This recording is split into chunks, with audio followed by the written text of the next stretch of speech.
Okay, for Module 5.3, and this is the last part of Module 5, we're going to talk about sinusoidal voltage and current. So dito i-apply natin yung ating mga natutunan doon sa previous discussions 5.1 and 2. For our intended learning outcomes, number 1 is to appreciate bakit ba mas ginagamit natin si AC ngayon kaysa sa kay DC.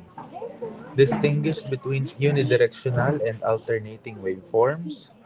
Define cycle, period, or periodic time T and frequency F of a waveform. And then perform calculations involving T is equal to 1 over F. Define instantaneous, peak, mean, and RMS values, and form and peak factors ng isang sine wave. Actually, hindi lang sine wave. Sasama, madidiscuss din natin dito yung iba pang kind of waveforms. Sinusoidal voltage and current. Historically, nag-start talaga tayo sa DC source to provide power up until the late 1800s. So ito na may na-discuss natin dun sa mga unang part. At the end of that country,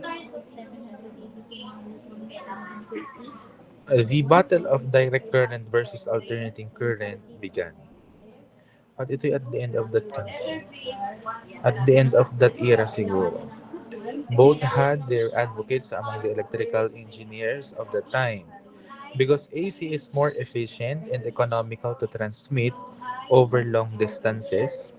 AC systems ended up the winner. Kasi nga yung ating AC behavior, kung maalala nyo, dun sa ating discussion before, mas ideal siya to transmit over long distances. Kasi siya ay alternating, mas kokonti ang losses. It is in keeping with the historical sequence of events that we consider DC sources first. We now begin the analysis of circuits in which the source voltage and current is time varying. In this discussion, we are particularly interested in sinusoidally time varying excitation or simply excitation by a sinusoid. Sinusoid is a signal that has the form of sine or cosine function. Pag daw sinabing sinusoidal current, kalimitan ito na yung tinatawag natin na AC or alternating current. Such a current reverses at regular time intervals and has alternately positive and negative values. Circuits driven by sinusoidal current or voltage are called AC circuits. We are interested in sinusoids for a number of reasons. First, nature itself is characteristically sinusoidal. Kasi kung maalala nyo yung ating waveform ng AC, ng alternating current, di ba it looks like this? Naalala nyo? Yung AC natin? Di ba yan ay by characteristic or by nature, yung ating AC current ay sinusoid. Second, a sinusoidal signal is easy to generate and transmit. Third, through Fourier analysis, any practical periodic signal can be represented by a sum of sinusoids. Sinusoids, therefore, play an important role in the analysis of periodic signals. And lastly, a sinusoid is easy to handle mathematically. So we are dealing with sinusoidal waves dito sa ating next topic. On general aspects of direct and alternating current systems, almost 90% of electric energy is generated by AC machines. A great portion of AC energy is converted to DC. For us in many types of, kalimitan yan sa mga electronics or industry, electromechanical industry, production of aluminum, manufacture of fertilizers. Advantages of AC generation. Una, accomplished economically in large power plant that may be located where fuel and water are abundant. So yun kagandahan kasi pag AC, kahit saan mo yun i-generate. Kasi kaya mo naman siyang i-transmit over long distances. Kung nasaan yung maganda ang location na nandoon ang fuel, ang water available, kung saan mas maganda, doon mo itatayo ang iyong planta. Kasi ang hindi naman problema dito ang ating transmission. Kasi AC is easy to transmit over long distances. So transmission over network of high voltage lines to distant loads centers, ano to? Distant load centers is entirely practicable. Widely used in industrial application, lalong-lalo na sa mga industrial motors, transformer equipment, and control devices. What is alternating current? Alternating current is the current which constantly changes in amplitude. Kasi kung maaalala nyo yung ating graph before, being the vertical axis your amplitude,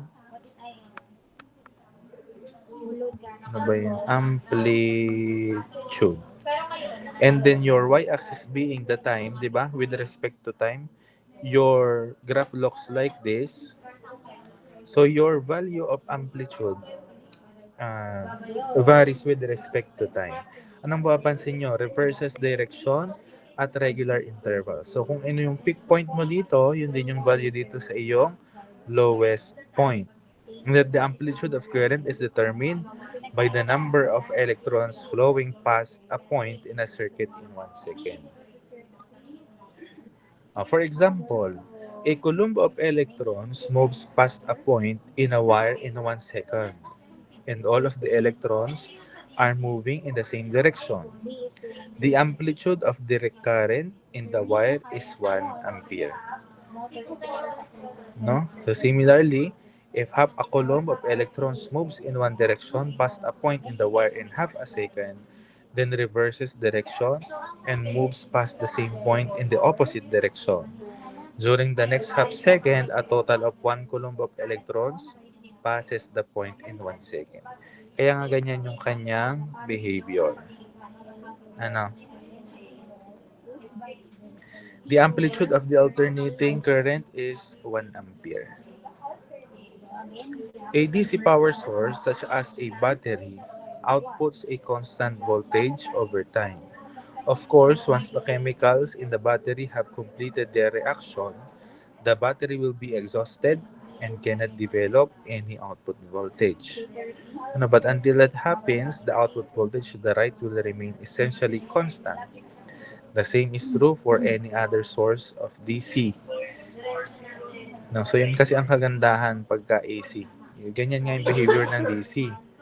Pag naubos na sa gitna, wala na. Hindi na makakarating doon sa iyong endpoint. The output voltage remains constant over time. Yeah, let's talk about the properties of alternating current. So, nung mapapansin nyo na parameters involved, paglaki ng wave, ng wave height, ano nangyayari? Paglaki din ng energy. Napansin niyo dun sa first wave, maliliit lang yung distances ng maliliit lang, mabababa lang amplitude, and then ang na-degenerate na wave height, mabababa lang din. Hanggang sa second wave, tumaas ang amplitude, tumaas din ang wave height. Mas malaki ang na-transfer na energy. Okay, parang nagtali ka ng lubid sa isang poste, and then itaas baba. So ganun ang nangyayari. O halimbawa, kung may naka-experience na sa inyo pag sumasama sa pagwa-wiring, sa mga electrician, pag yung wire isusuot mo doon sa flexible wire, anong ginagawa? Inihahampas-hampas hanggang sa makabuo ng sinusoidal wave. Pagtaas ng hampas mo, pagtaas ng hila mo pataas at pababa, ano nangyayari? paglayo ng naaabot noong dulo ng wire. No, hindi ko alam kung na-encounter niyo yun, pero ganun ang nangyayari ah, sa field, sa totoong ah, electrical field. Properties of alternating current pa din, by contrast, an AC source of electrical power changes constantly in amplitude and regularly.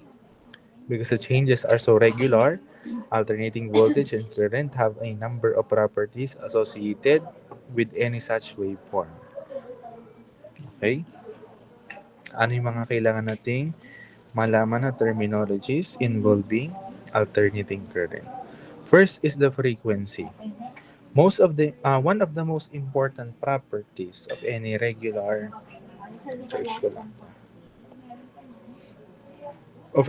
waveform identifies the number of complete cycles it goes through in a fixed period of time. For standard measurements, the period of time in 1 second. So the frequency of the wave is commonly measured in cycles per second. So si frequency pala is measured in cycles per second or in hertz. And then frequency is represented by letter F. So ibig sabihin pala, 1 hertz is actually equal to 1 cycle per second. Period. Pag sinabi naman nating period, ano sabi dyan? Sometimes we need to know the amount. Pero theoretically, pag sinabing period, that is just the reciprocal of frequency. Kaya nga ang ating sabi dyan, the period is the time duration of 1 cycle of the waveform and is measured in seconds per cycle. So na-reciprocate lang. Naging seconds per cycle. Therefore, ang formula natin ng period represented by big letter T is 1 over F. No? Yeah, so anong ang formula ng ating frequency? So frequency daw can be solved using Pn over 120. Wherein yung ating P, sumunod. Yung ating P is the number of poles. N is the revolution per minute. No, yung iyong revolution in RPM. Revolutions per minute over 120. So that is direct formula for frequency.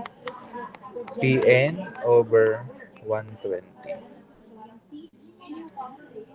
Sir, saan naman ang galing yung T is equal to 2 pi over omega? Sabi mo that T is equivalent to the reciprocal of your frequency. So, siya pala ang T, pwede din nating masolve as 120 over Pn. Saan sir nang galing itong formula na 2 pi over omega? Kasi we have this formula, itong omega represents the angular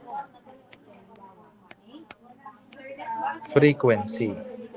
And angular frequency omega is actually equal to 2 pi f. Now, kung 2 pi f yan, kung kukunin natin ang relationship solving for the value of f, that is what? W over 2 pi. Kaya pala, kung i-reciprocate mo ito, if you're going to solve for the value of t, that is just 2 pi over omega. Nakuha po kung saan ang galing yon formula na yon. Okay, wherein yung F mo is the frequency in hertz or in cycles per second. T is the period of time of sinusoid. P is the number of poles, and then N is revolution per minute or RPM. Ayan. So let's try to solve example number 1. Determine the periodic time. Pag sinabing periodic time, we are solving for the big letter T. For frequencies 50 and 2 kilohertz. So, paano mo kukunin? Alam mo by principle that in solving for T or time period T, that is just the reciprocal of your frequency. So kung binigyan ka ng frequency na 50 Hz, ibig sabihin that is just the reciprocal of 50 Hz. O, ilan po ito? 1/50.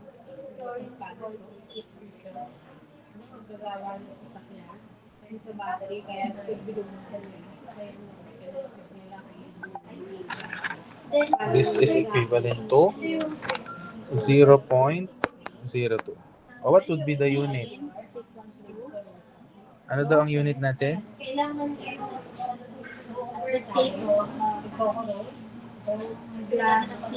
Kung ang unit natin ng hertz or frequency is in cycle per second, ibig sabihin, what is the unit of time period?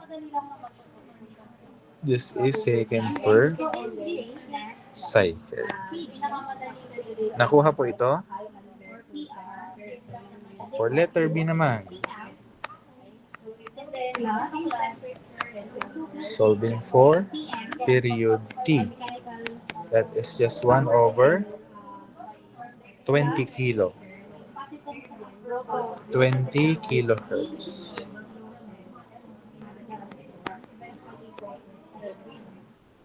Then, ito plus S. Pagka sinabi mo, gets niyo po ba yan? Divide ko si PG. So, to get the PG, then... Ilan po ang iyong time period? Plus mechanical power level. Ito plus paano kayo ma-hanapin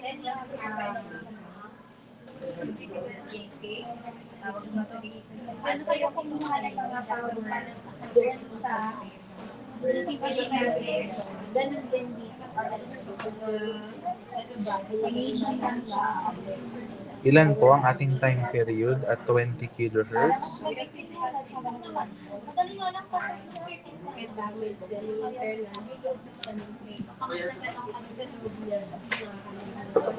so, magkaiba po yung process sa stator winding at sa motor. Meron process sa stator winding, meron process. This is 5 times 10 raised to negative 5. So, kung ito ay raised to negative 5, anong pinakamalapit na engineering notation?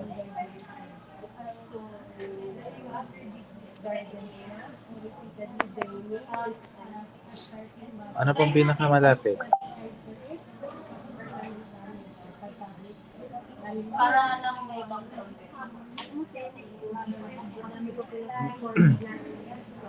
sige, next naman lang natin. Next natin. Ano po? This is actually equivalent to 50 microsecond per cycle. Okay, so ang dami po yung sarili para sa natin kasi mas marami po ang Nakuha po ito? Questions. Questions for example number 1? Walang question. So, proceed tayo sa example number 2. Determine the frequencies of periodic times. O, hinahanap naman sa iyo is the frequency. Be given ka ng periodic time T. O, solving for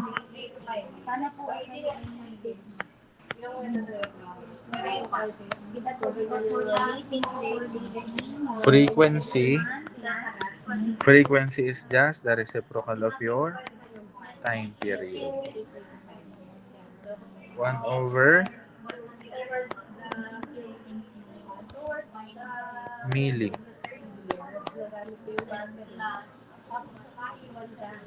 O, ilan po ito?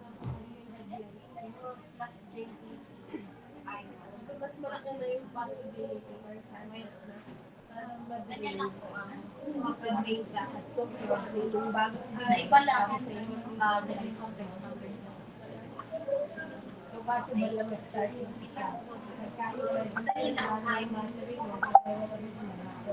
Hindi alam ko kung hindi kayo nadadaan, pero at least alam niyo na yung process. This is 250 hertz.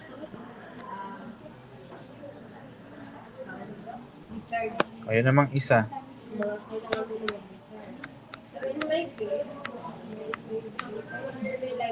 Solving for Same lang ng process. frequency ng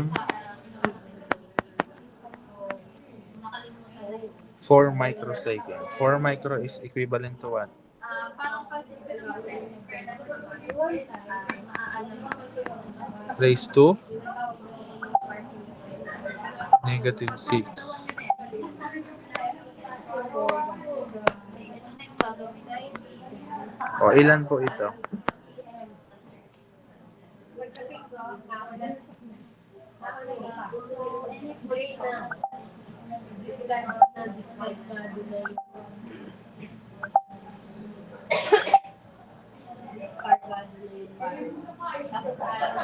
May tanong ako.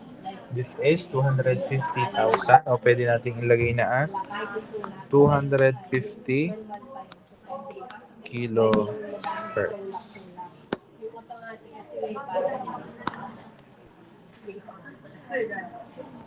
Questions. For example, number 2. So yun po ay 11:59. May questions po? Okay, walang questions. Let's try to solve example number 2. An alternating current completes 5 cycles in 8 milliseconds.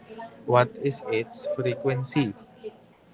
So, ano ang ating approach? O, listahin mo lang given. Wala namang Binigyan ka ng 5 cycles. And then, 8 milliseconds. Hinahanap sa iyo ay frequency. Ano nga ulit ang formula ng frequency?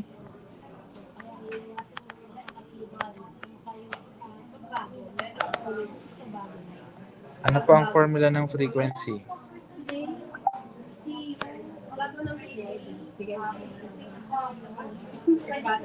Okay, 1 over T and Pn over 120. But observing the given values, ano lang binigay sa atin? Cycles and time in seconds. Pero alam natin na frequency is measured in hertz, which is actually equal to cycles per second. Tama ba? Tama ba? O can we directly substitute na lamang? This is 5 cycles over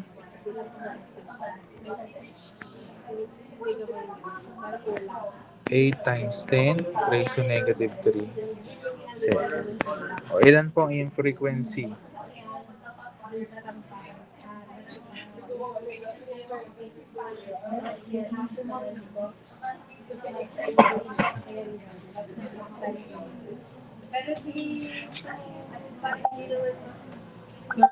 This is 625.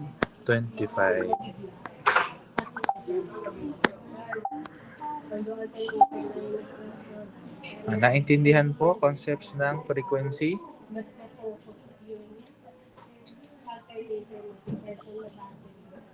Okay. O, another property of an alternating current, meron siyang wavelength. So kung titingnan mo yung graph, yung wavelength is the pagitan between the the peak values ng iyong amplitude. So yun yung iyong wavelength represented by, ano pong tawag sa symbol na ito?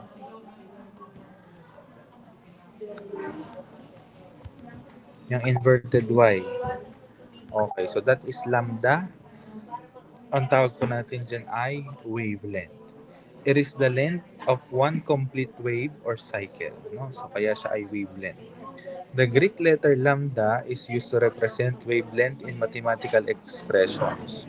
And lambda is actually equal to, this V is velocity over frequency.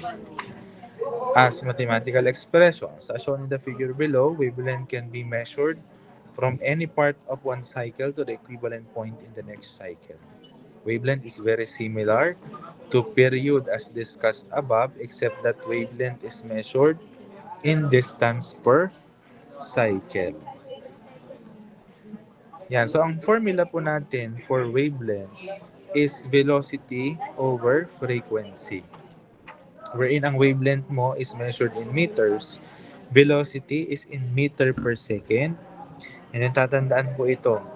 Pagka we are dealing with radio waves, ang iyong velocity na dito is 3 times 10 raised to 8 meters per seconds.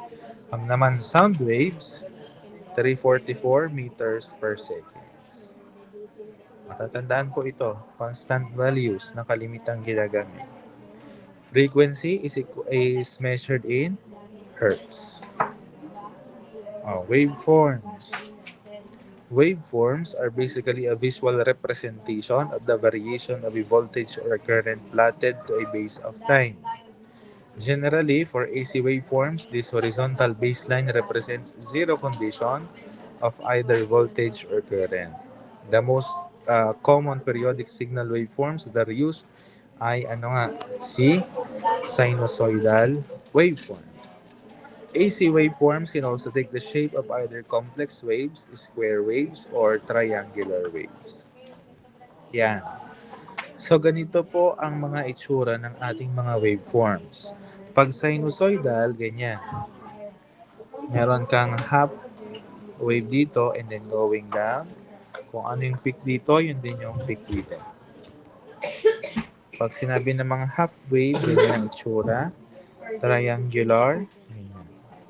And then for the respective waveforms, meron na tayong derived equivalent ng RMS value and average value na i-discuss naman natin doon sa susunod na slides. Pag sinabing RMS value is the root mean square, then average value. Sa sinusoidal waves, kung kukunin mo pala ang RMS value, that is just your maximum value divided by square root of 2. Kung kukunin naman ang average value, that is twice your maximum value divided by pi. If you are dealing with half wave naman, that is just your RMS value is just maximum value divided by 2. Kung kukunin ang average, that is maximum over pi. So triangular, RMS is max over square root of 3, average is max over 2. Kapag semicircular, so ganyan ang semicircular, kalahati lamang. Kung kukunin ng RMS, square root of 2/3 times the maximum value. Kung kukunin ng average, that is pi times the maximum value over 4. Trapezoidal, meron din tayong trapezoidal wave. Square root of 3 over 5 times the maximum value. Then average is 0.7 times the maximum value.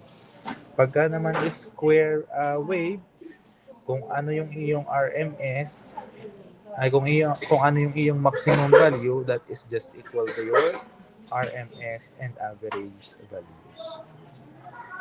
Tatandaan po itong mga waveforms na ito.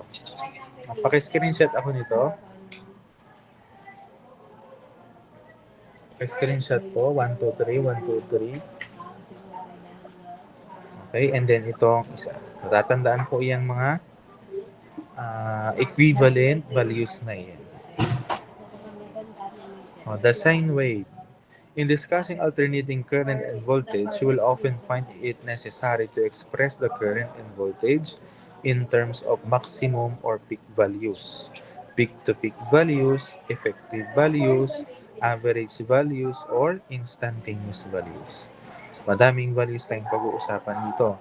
Each of these values has a different meaning and is used to describe a different amount of current or voltage. Now, the sine wave. Take a look at the graph. This is how your current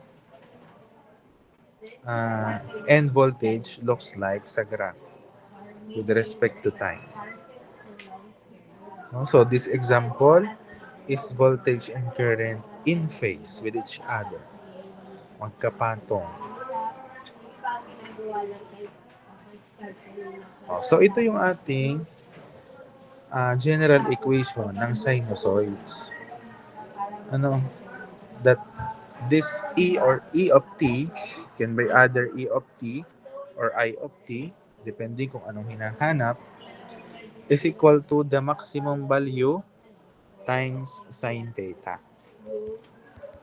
No? So this is actually equivalent also to yung theta equivalent to omega t.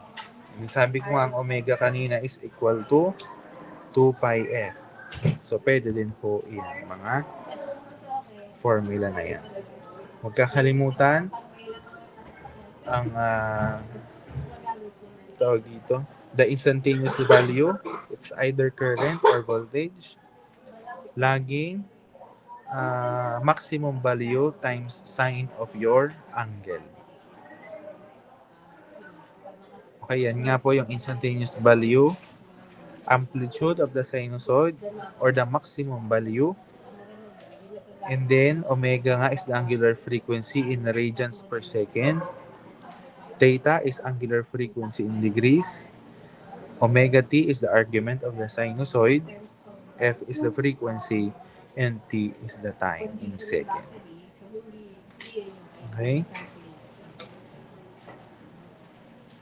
Maximum or peak value. Pag sinabing maximum or peak value, so yan po yun. Diba? Yung ating graph being the amplitude, yung iyong y-axis, and then ang x-axis mo is the time. So, ganyan po ang itsura ng iyong graph. Pag na-reach mo yung iyong maximum point, that is your peak value. Maximum is also the peak value. And this minimum point is actually a peak value also. Kasi kung ano yung value ng amplitude mo dito, yun din naman ang value ng amplitude dito. Tama ba? On the opposite direction lang. So that is also a peak value. Kaya kung kukunin mo nga yan, so this is your half peak. And then kung kukunin mo from dito to dito, that is your peak to peak value. Naintindihan po? What is the greatest value of either voltage or current that the waveform reaches during each half cycle measured from zero baseline? During each complete cycle AC, there are always two maximum or peak values. Isa doon sa positive half cycle at isa doon sa negative half cycle. The difference between the peak positive value and the peak negative value called the peak to peak value. So yun nga yung ating peak to peak value.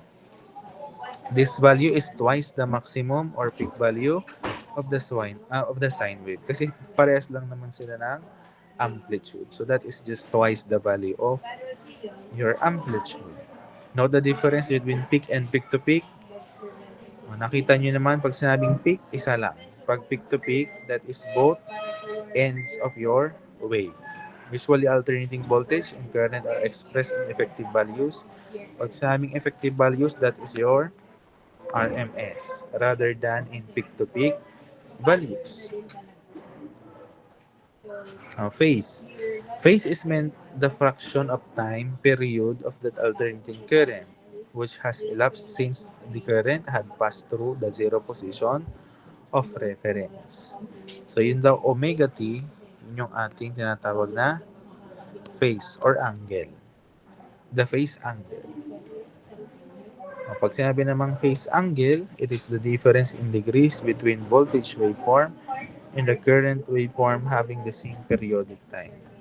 Mas ma-appreciate natin yan later pagka nagpakita na tayo ng figures. Pag phase angle, basta yan yung angle between your current and voltage waveforms.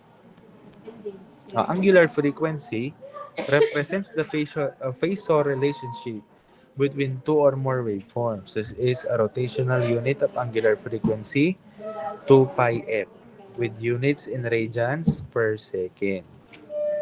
The complete revolution of one cycle is 360 degrees or 2 pi radians. Therefore, half a revolution is given as 180 degrees or pi radians o pi rad. So yun yung sinasabi ko sa inyo kanina, that W is 2 pi F. Kung kukunin si F, that is omega over 2 pi.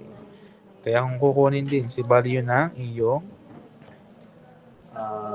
time period can be represented also yung iyong omega is equal to 2 pi over t. Phase difference values, meron tayong tinatawag na leading or lagging. So basically, pag leading, it is one which reaches its maximum or zero value earlier, as compared to the other quantity. Pag naman lagging, reach its maximum or zero value later than the other quantity. Tapos having leading, ibig sabihin, literal leading na una, lagging na huhuli. Naintindihan po? Yan. So, phase difference values ng ating RLC. Pag sa resistor, pansinin ang ating graph. If you are dealing with the resistor, mapapansin nyo yung ating voltage is in phase with current. No? Magkapatong lang sila. They are in phase. Kasi wala pa tayong involvement ng phase difference. Pag naman sa capacitor, mapapansin nyo, yung iyong voltage lags the current by 90 degrees. So, this is in reference with your current value. Mapapansin nyo, 90 degrees ang I1, i-voltage, kay current. Pag naman inductor, voltage leads current by 90 degrees. So, being current as the the reference value, nagli-lead ang voltage niya na 90 degrees. O kung pwede din mo din sabihin that dito sa capacitor is your current leads leads your current by 90 degrees. Dito naman sa inductor, pwede mo ding sabihin that your current lags voltage by 90 degrees. Naintindihan po? Leads na una, lags na huhuli. Sa phase difference values naman ng ating graph sa waveform, ganito po ang itsura. So being this the reference, itong dulong line, mapansin nyo pag resistive load, in phase sila, magkapatong. Parehas lang. Pagka naman inductive load, sinong nauna? Nauna si voltage. So your voltage leads your current by specific phi or angle phi. Pag capacitive load naman, your voltage leads your current by specific value ng phi.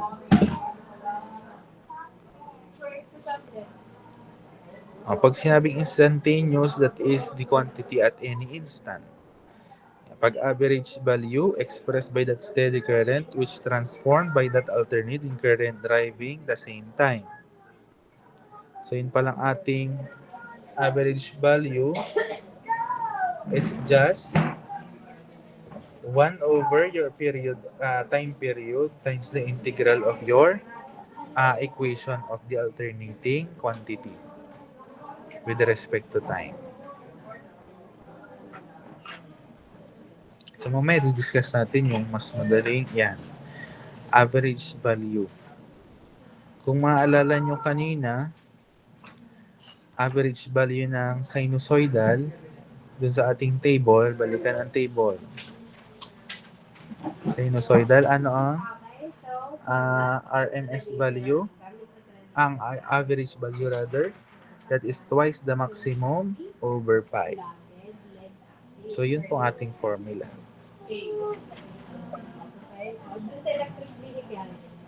Yan. Kung kukunin mo ay current, average ng current, edi twice the maximum of your current over pi. Kung kukunin man yung average value ng voltage, edi twice the maximum value of your voltage over pi. So actually, yan daw ay can be written as 0.636 times the maximum value. Kasi ano ba ang 2 over 5? Pa-input nga po ako, 2 over pi.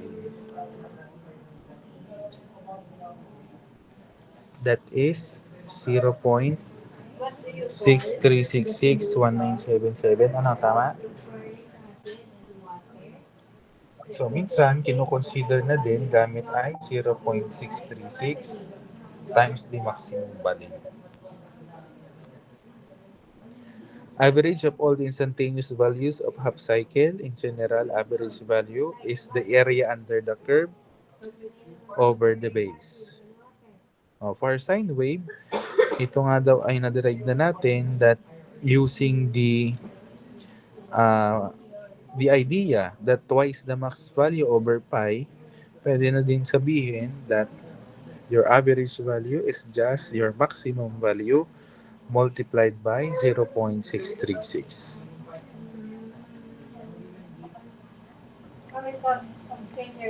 Ano naman daw pag sinabing crest or peak factor? Pag crest or peak factor, that is the maximum to the RMS value. Or minsan daw sinasabi na 1.414. Peak factor is actually, ang formula natin is your maximum value over the RMS value. O kung gagawin mo yan, sabi mo ang peak factor is equal to your maximum value over the RMS value. Alam mo na ang RMS value at sinusoid ay ano? 'Di ba ang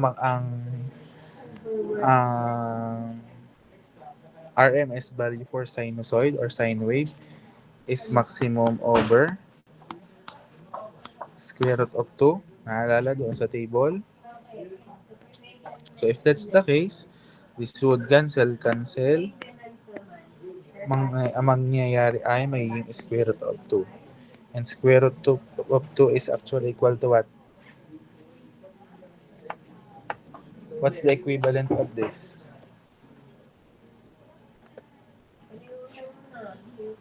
1.414. Kaya pala niya nasabi na pwede lang yun na din ang gamitin. That is just 1.414. Naintindihan po?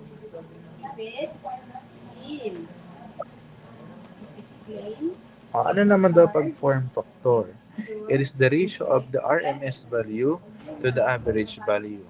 So, ang form factor daw is the ratio between RMS value over average value. Ang pangit ng sulat. Or 1.11. O paano daw yun nangyari? Alam mo that your RMS value is what? Sabi mo kanina, that is your maximum over square root of 2. Tapos yung average value mo kanina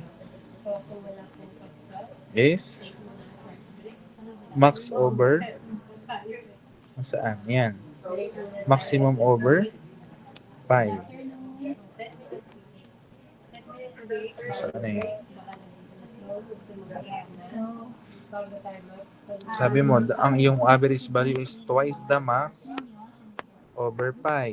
Simplifying this, cancel ang max, cancel ito itataas doon, ito ibababa, magiging pi over 2 square root of 2. Ilan po ito?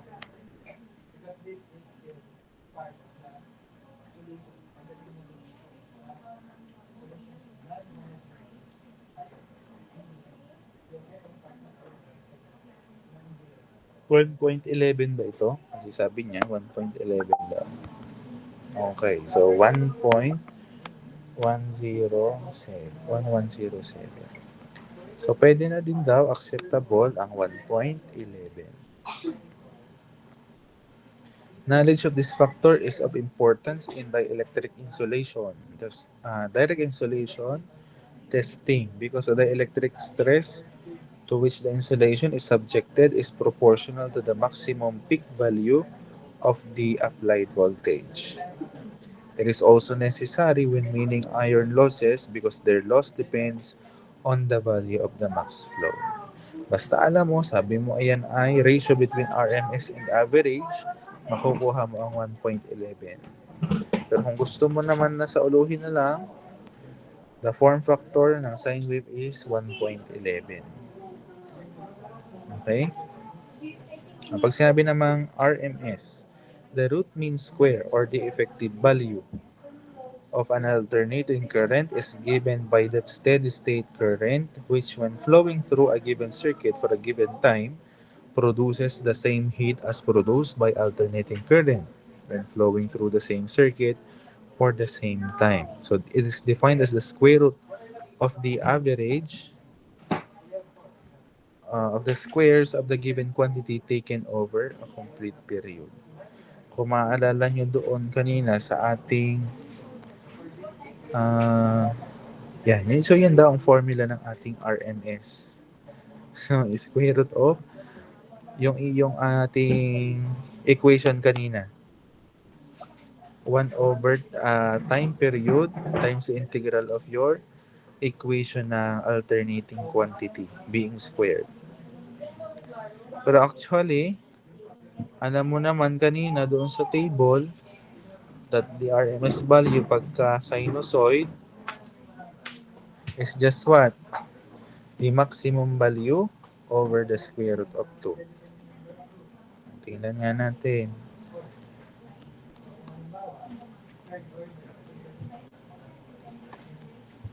Yan. So, nakalagay nga naman pala din. Yung RMS value mo is simply your maximum value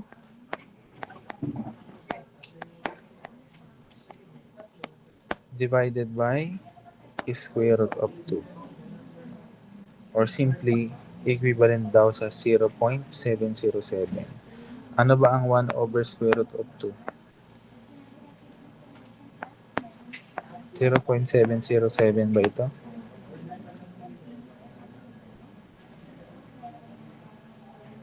Yes po. Okay. So, pwede ding iyan na lamang. And then, multiply mo ng maximum value. Measurement of the time period of a sine wave. The period of a sine wave can be measured between any two corresponding points on the waveform. So, saan makikita daw ang iyong time period? From peak to peak, meron ka dyang period. From 0 to 0, meron ka ding period. So, ganun din sa kabilang part. No? So, that is end to end. End to end. That is your time period. Ulits-ulits. Ulits-ulits lang. Ayan. So, binigay na sa inyo yung mga equivalent na RMS, average, form factor, at peak factor ng iba't ibang iba't ibang waves. For sinusoidal, ito nga yung ating mga na-generate kanina, that in getting your RMS value, that is just 1 over square root of 2 times the maximum value. Kung kukunin naman ng average, that is just 2 times the maximum value over pi, or just 0.636. Form factor, nakuha na natin at 1.11 and peak factor at 1.414. Kung bigyan ka naman ng half wave rectified sinusoidal wave, ang RMS mo daw is just half of your maximum value. Kung bibigyan ka ng half, kukunin ng average ng half, that is also the half, 0.636. 318 ng maximum value. Kukunin naman ang form factor, that is 1.57. Peak factor is 2. At full wave rectified sinusoidal wave, so same lang siya ng sinusoidal wave kasi full wave naman siya. For rectangular wave, o tatandaan ito, yung iyong maximum value is just equal to your RMS, just equal to your average value. Form factor and peak factor is just 1. Pagka naman triangular wave, so yan na, binigay na din sa inyo ang values. O, tatandaan po, screenshot ito.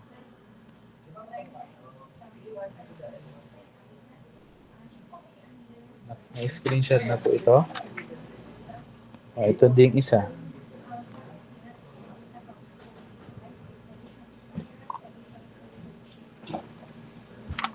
Okay.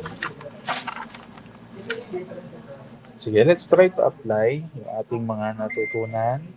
Ngayon, for example number 1, an alternating current of rectangular wave shape has amplitude of 10 and a frequency of 1. What is the RMS current? So, ang binigay sa amplitude,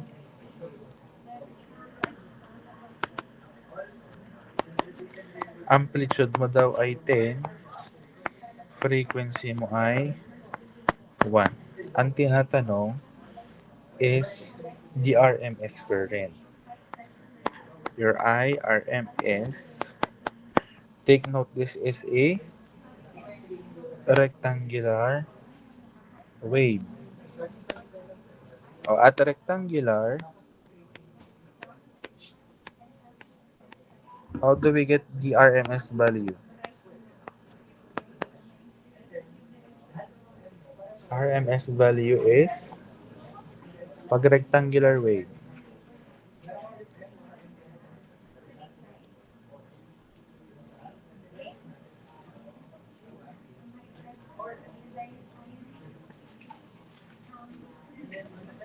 Lobat na siya.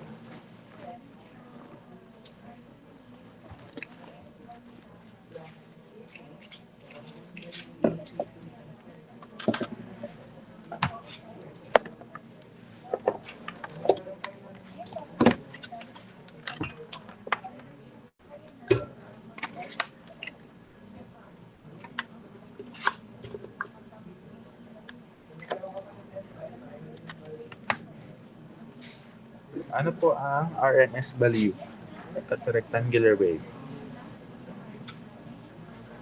That is just equal to your maximum value, tama ba? Therefore, yung IRMS mo is just equal to, opo, same lang. Pag semi-rectangular, ibig sabihin square wave lang din. So this is just ano mga kukunin natin? What is our amplitude? Binigay sa atin ni amplitude, so that is actually our maximum value na. So this is just 10 amperes pala.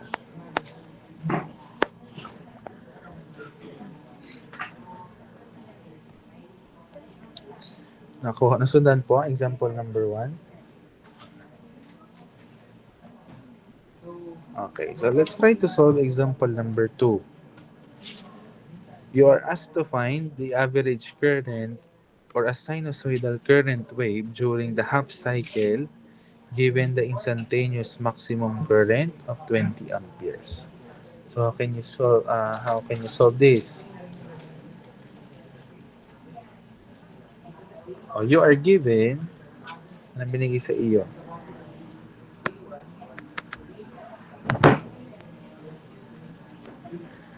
Current lang ang binigay sa iyo. That Imax, maximum current at 20 amperes. May iba pa bang binigay?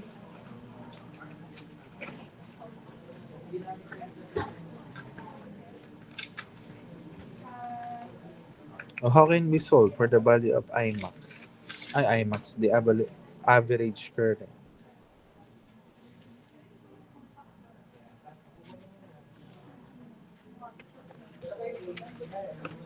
How can we solve? Tayo ay solving for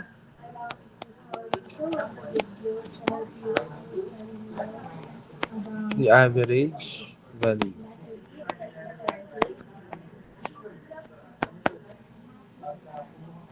Paano po natin susolve si average value?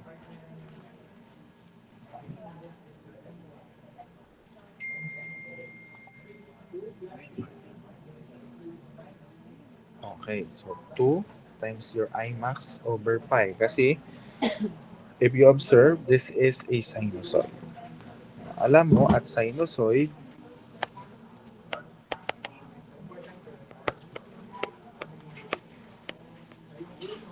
that this is just twice the maximum value over pi. O twice of 20 all over pi. Ilan po ang iyong average current?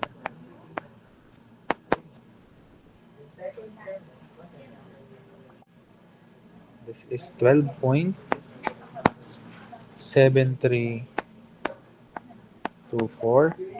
amperes. Try nga natin gamitin yung, di ba alam natin, sabi mo that the average value is just 0. Ano yun? 0.636 times the maximum value. Try nga natin kung parehas lang sila. So magkakaroon ng discrepancy yan sa decimal. Ilan po pagka ang ginamit mo ay si 636? 12.72. So same lang din naman. Dito lang nagkatalo sa okay. So better gamitin pa din ang buong values. Ano? Kasi alam naman natin ang formula, di apply ang formula. Pero kung halimbawa nakalimutan at ang naalala ay si 636, siguro accepted na din. Ano? Basta kita na ang ginamit ay si 636. Baka naman yan i-memala ang maglagay. Ano? Questions. For example, number 2. Oo, chinek ko nga. Wala. Sige, let's proceed to example number 3. The instantaneous voltage of a single-phase generator is given by the equation 300 sine omega t. What is the RMS voltage? Anong binigay sa atin? Ang ibinigay sa atin is instantaneous voltage function. Binigyan tayo ng value ng voltage with respect to time na 300 sine omega t.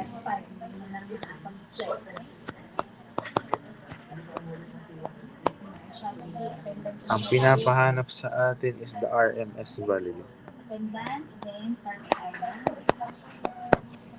Paano po natin kukuhanin ang RMS value niya?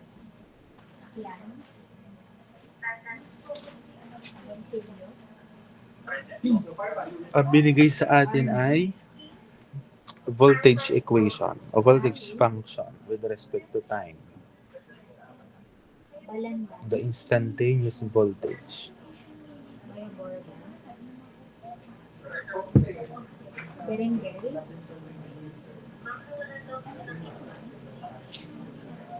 By principle, if we're going to solve for VRMS,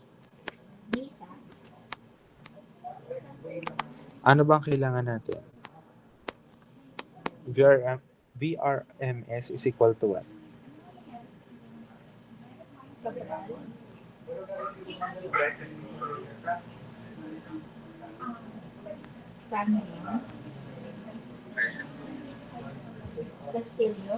Ito po ay sinusoid. Ano pag ang RMS value ng sinusoid?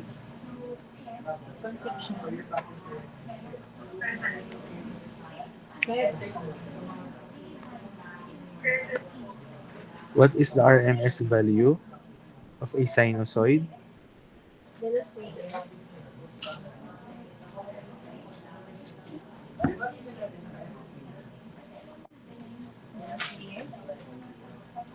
0.707 ang Ah,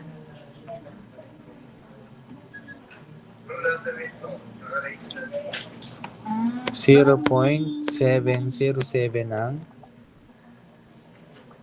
ng maximum value. So that is times Vmax. Ano? So kasi kaya Amax, ibig sabihin siya yung amplitude, maximum value ng amplitude. But since we are dealing with voltage, our amplitude here is the voltage. voltage. If you are going to look at the given function, alin ba dyan yung ating Vmax? Garcia.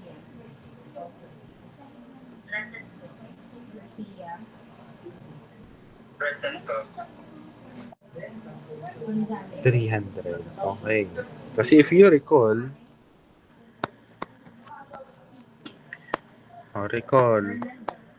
yung nakita kanina na nakaganto, ano ba yun? EM ba yun? Jordan. Tapos ito daw ay AM sin omega t. Tama ba? So, kung kukunin daw natin ito, voltage function, Magbuhos. ay E of M. Malto. This is the maximum voltage sin omega t.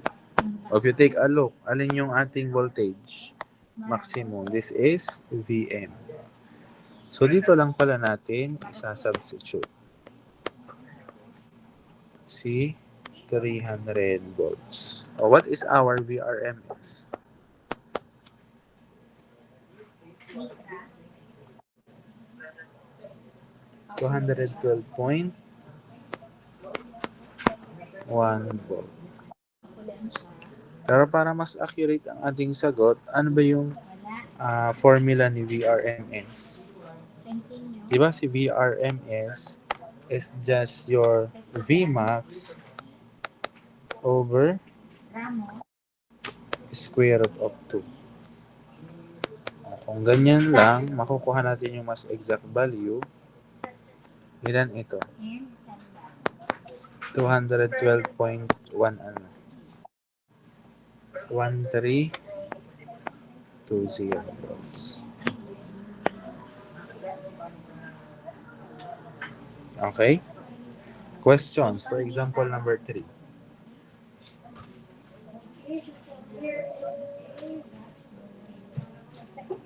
Okay? For example, number 4. The instantaneous voltage. Ulit. Same lang sila, tama?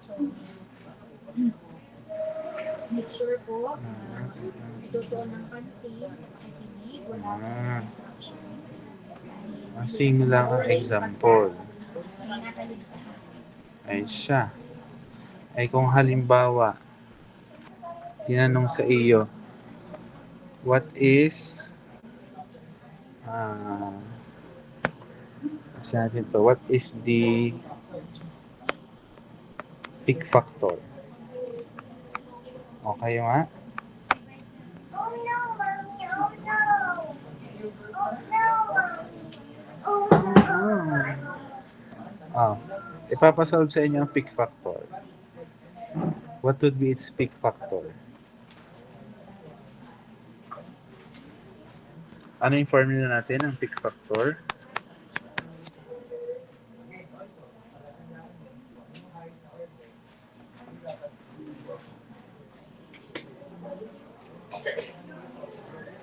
Ano pa ang formula natin ng peak factor?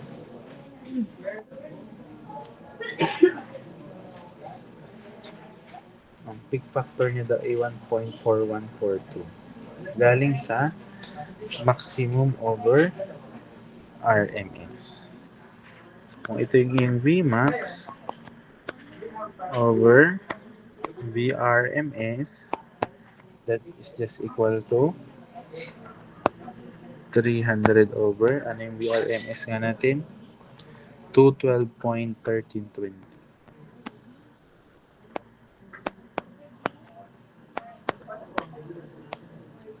O, ilan ito? Ito yung 1.4142. O, what can you observe? This is a sinusoid. Alam natin kanina that PF, ang sinusoid, is just the square root of 2 or 1.414. So, nag-arrive din dito. Tama? O, questions? May questions po? Walang questions.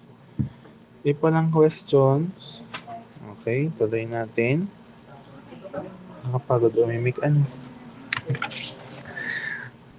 Basahin nyo nga ito.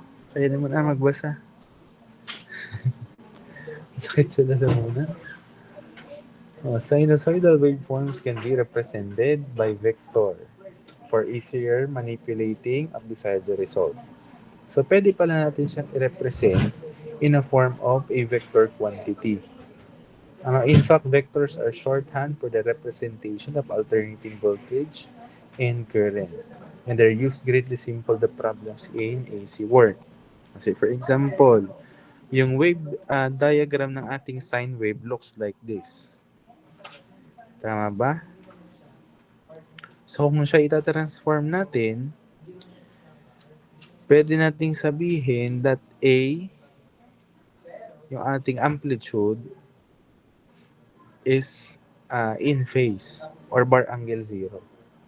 Kaya kung itatransform natin siya into vector diagram, it goes like this lamang. Yung ating sine omega t is in phase with your horizontal axis. No, kasi siya ay bar angle 0 degrees. No, kung halimbawa naman, positive cosine wave, di ba pag cosine, positive cosine, that is bar angle 90, mapapansin nyo, being this as the reference, that is 90 degrees cosine omega t.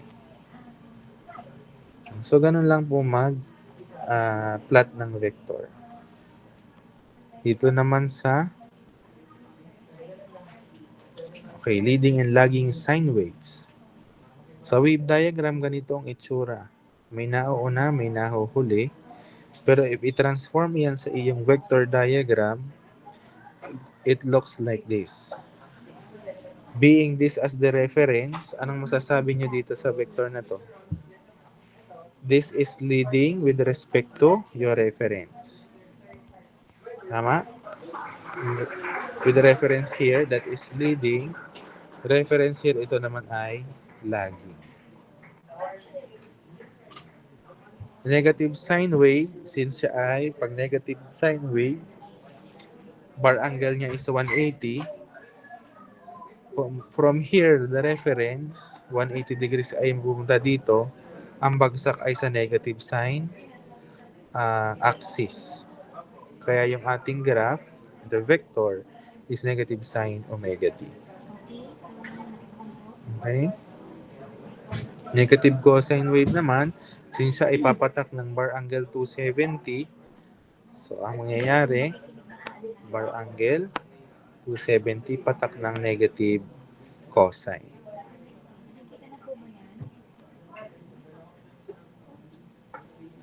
Nakikita na po ang presentation. Ulit din to. Okay, pagka naman leading and lagging cosine, ganyan din. With respect to this, your cosine axis, itong isang ito is leading by 45 degrees. 45 ba yan? And ito ay lagging sa kanya. Okay? Yan. Summation of in-phase sinusoidal waves.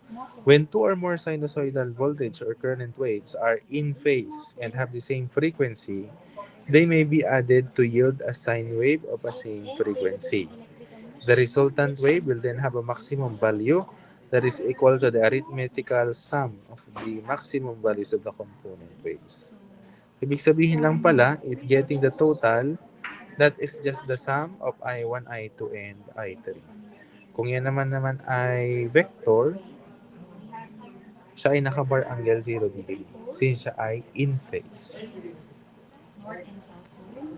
Nabibigyan yan ang itsura ng in phase, magkakapatong. Pag i-vector diagram mo yan, magkakapatong din. In phase at 0 degree Celsius. 0 degree Celsius. Sir, nag-freeze ka na dyan. Let us examine the two sinusoids. Nasaan daw ang dalawang sinusoid? Ito. Anong sabi? V1 of t is equal to Vm sine omega t and V2 of t is equal to Vm sine omega t plus theta. Nasaan yun? Ito. Same magnitude, same ang amplitude, kaya same ng value ng maximum. Same siya, naka-sign kasi siya with respect to your x-axis. Ano lang nag-iba? Ito'y nagkaroon ng additional na phi. Saan yun nanggaling? Ito. Because your V2 actually leads yung iyong V1 by this certain value of phi. Tama ba?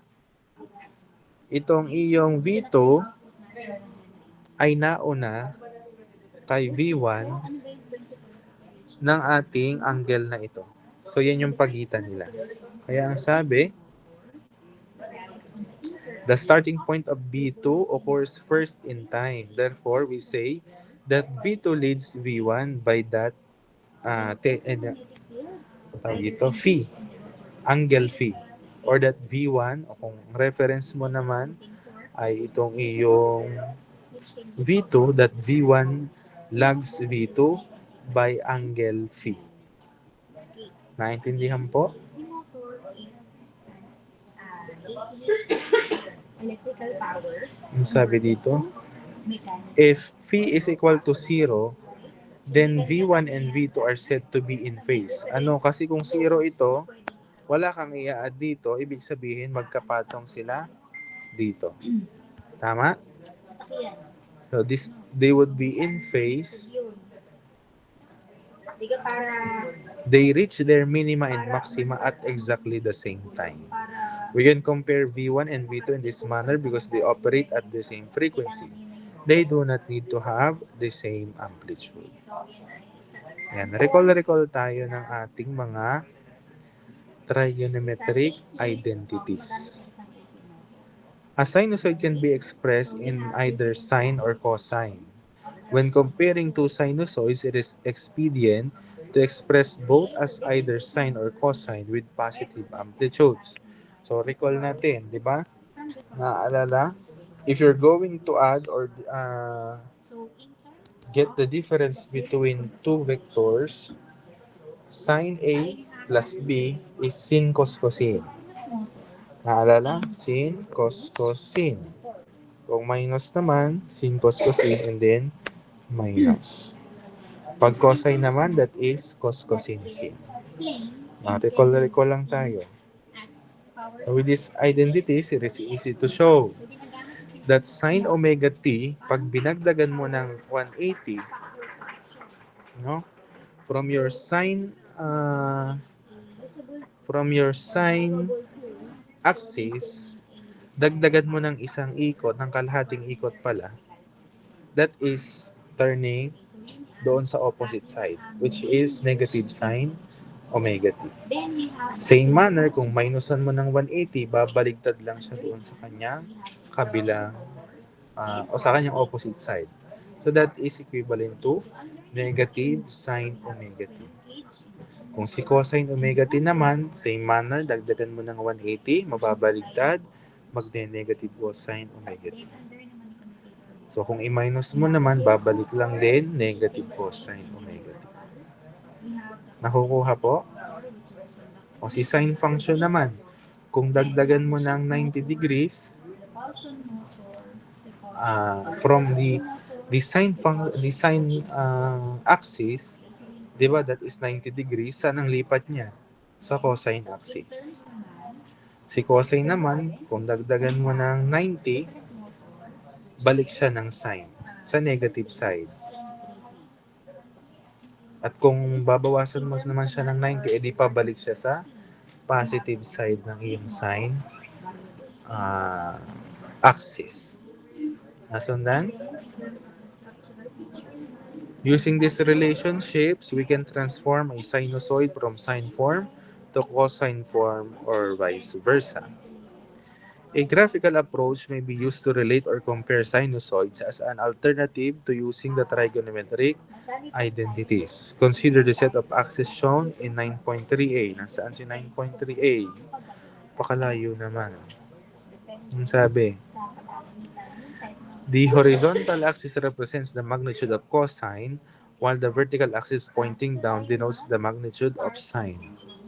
No? So, nakalagay may label naman. The angles are measured positively counterclockwise from the horizontal as usual in polar coordinates. This graphical technique can be used to relate two sinusoids. For example, subtracting 90 from the argument of cosine gives sine omega t. So, tama naman. Yan. From cosine omega t, bawasan mo siya ng 90 degrees sa ng patak niya. Magiging sine omega t. Same manner, kung yung iyong, ang sabi dito, anong sinabi dito sa kabila? Adding 180 to the argument, so mabaligtad lang. Kasi isang buong 180 pala ang idinagdag. Again, huwag kakalimutan, A cosine omega t plus B sine omega t is yung iyong panibagong value, cosine omega t, and then yung iyong phase difference. Huwag kakalimutan ang phase difference. Yan. So, if out of phase by 90, yung summation ng iyong outpace of sinusoidal wave, say for example, you're solving for the current. The total current mo dyan is just the square root of I1 squared plus I2 squared. If out of phase naman by a certain acute angle theta, may involvement ka na ng angle, that is only I1 squared and the square root of I1 squared plus I2 squared minus twice the product of I1 and I2 multiplied by the cosine of 180 minus doon sa certain value mo ng theta. Kung isusulat mo naman siya sa complex form, it can be written as I1 bar angle 0 degree plus I2 bar angle of negative of that angle. Yan. Tatandaan daw that cosine omega t is actually adding 90 to your sine omega t function. Sine omega t, on the other hand, is subtracting 90 to your cosine function. O, tandaan po ito mga formula. Paki-screenshot po ito. Ito, mahalagang tandaan ito, lalo pag outpaced by an acute angle.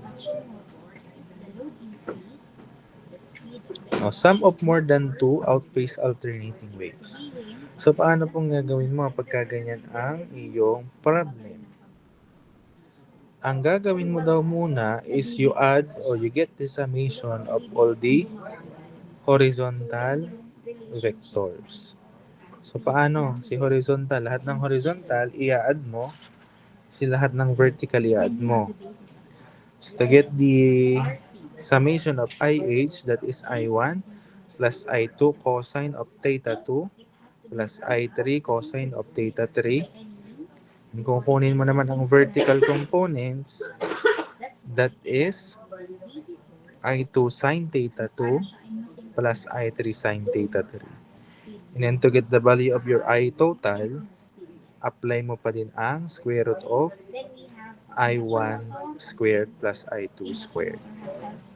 But in this manner, ang i-substitute mo na is the summation of your IH or the horizontal squared plus the summation of the vertical squared. Tandaan po ito. Paki-screenshot.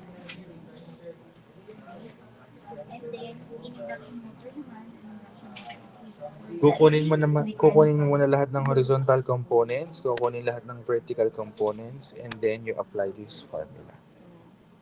Naintindihan po?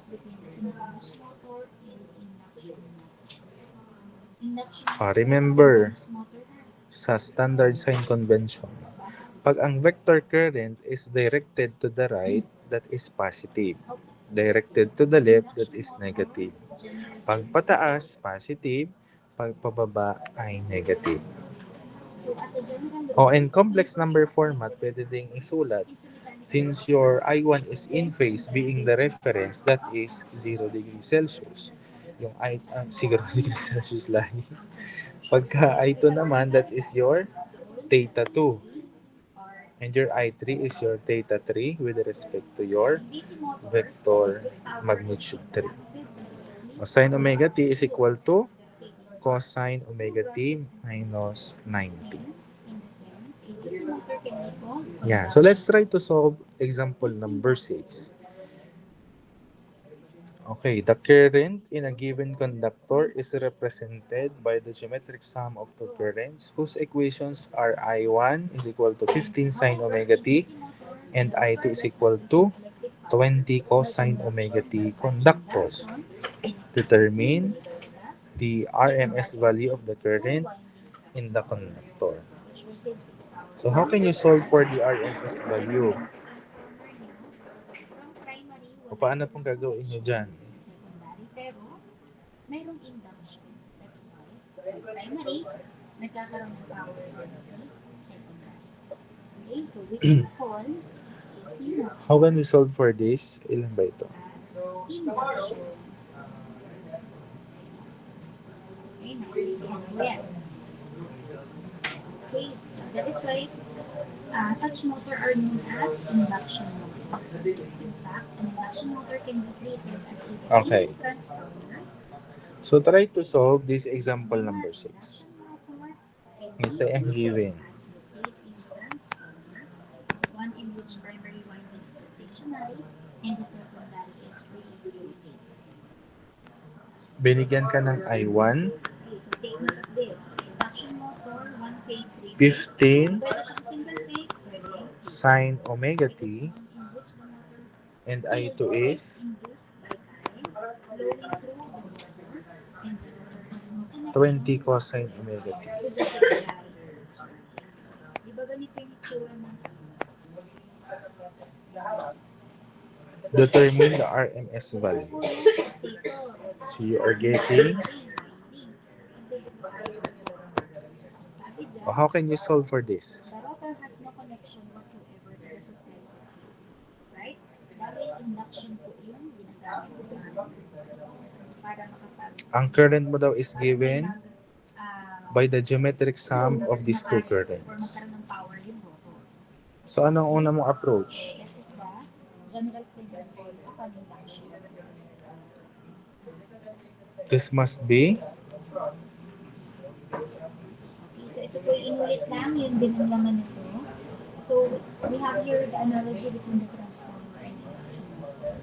So in transformer, ano po na natin gagawin? we have primary winding and may hahalagulad mo siya sa stator winding wherein ito yung stator part. Ipapag-add po. Okay, so i-add muna natin sila. So getting I total, Pwede mo siyang ihalin ulit sa rotor winding, which is yung rotor or yung umiikot na part sa motor. is just I1 plus I2. O, adding We this. have here 15 sine omega t in terms of plus 20 phase. cosine omega t. And So, anong property ang i-apply natin? Anong sabi natin? phase, You need to... this only have one stator, one each, and operating Paano mo ba ito phase ma-add? Kailangan sila So we both have here in terms of the north and the south pole. same sila. Kung sine siya o cosine. O anong gusto nyo? Dito dyan yung ating winding. Alin ang ating i-convert? When we say stator winding, yan yung naka-steady. That's why, kailangan yung stator winding. Alin po ating i-convert? Yung winding mo, So, kung gusto mo naka-sine, i-convert mo itong 20. kumbaga, steady. O, paano mangyayari? Sabi natin Na, kasama yung that kung dadalhin natin sa sine, omega t, single phase lang po ito. dapat siya ay, anong gagawin mo? Ia-addan mo o maminusan mo ng 90? Galing cosine, ibabalik mo ng sine.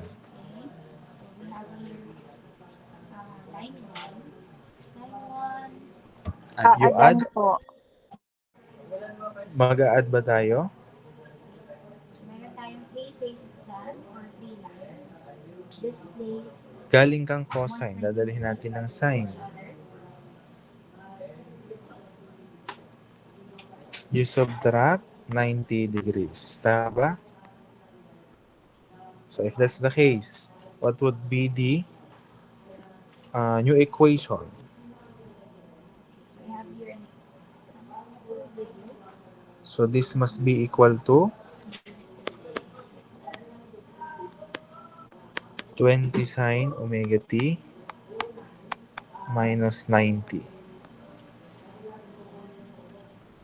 Oh, if that's the case, how can we now solve? So panoorin po muna ang video na They are now both in terms of sine. para po mas ma-illustrate or mas imagine po yung how motor or Oh, how can we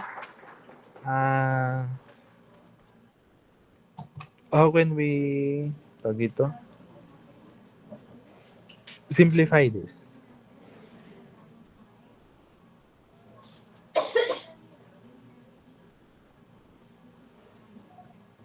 How can we simplify this? Ano po, kasunod po, ano yung na-document for yearbook daw po. May information po kayo kayo regarding po sa yearbook. Batch April 20, 2014 daw. Paano po ito i-add? Sa central po. Wala pong sa... Sige po. Thank you so much po. wala bang sounds? Share po Yes din yung po. Nando po yung square root of 15 squared plus 20 squared. Ano po yun? Square root of? 15 squared po plus 20 squared. Kasi naman po, tutulong po. Ay, apply natin yung Yearbook daw. formula natin that April 2014 daw. wait. Itong formula na ito.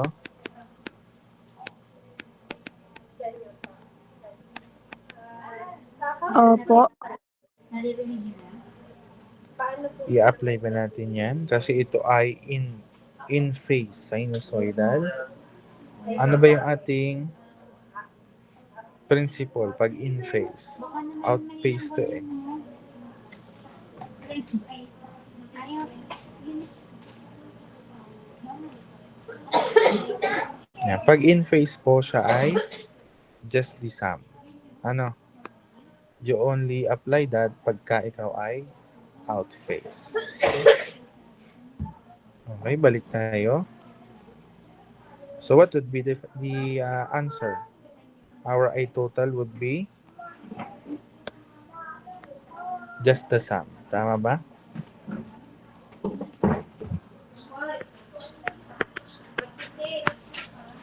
This is Patingin ako nga kung may ano na lang.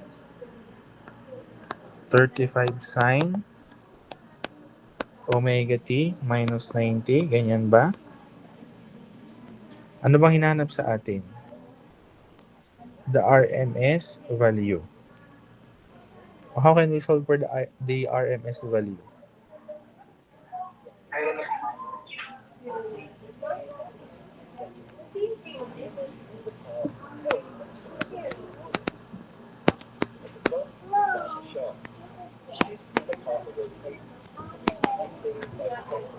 How can we solve for the RMS value?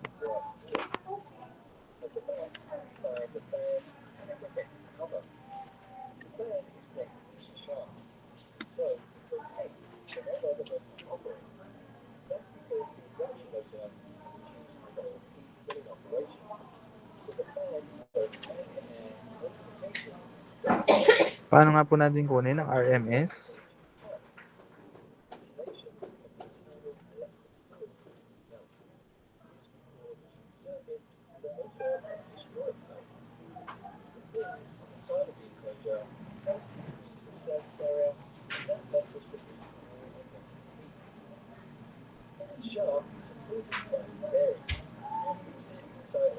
Hello po.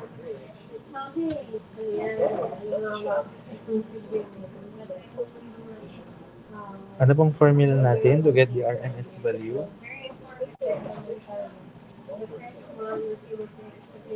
That must be yung maximum value over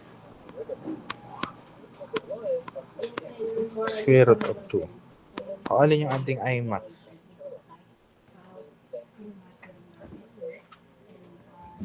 Yung IT po. So this is our Imax, 35 over square root of 2. O what is our IRMS?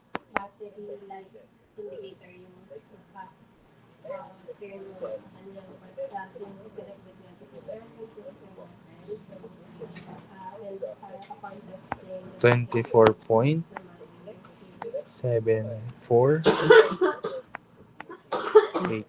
amperes. Okay? So it's almost time. So sana na-solve din natin yung example 7. No, pero ito ay sa next meeting. So try to solve ito. O next meeting na lang din para dire-diretso tayo. Ano? So isa na lang natitirang example. It's almost time. So may kasunod pang klase. Maybe next meeting na lang ulit. Ano, so paalala sa akin, sunod natin is example number 7. Okay? Questions? Sige, wala lang questions. You may now leave the meet.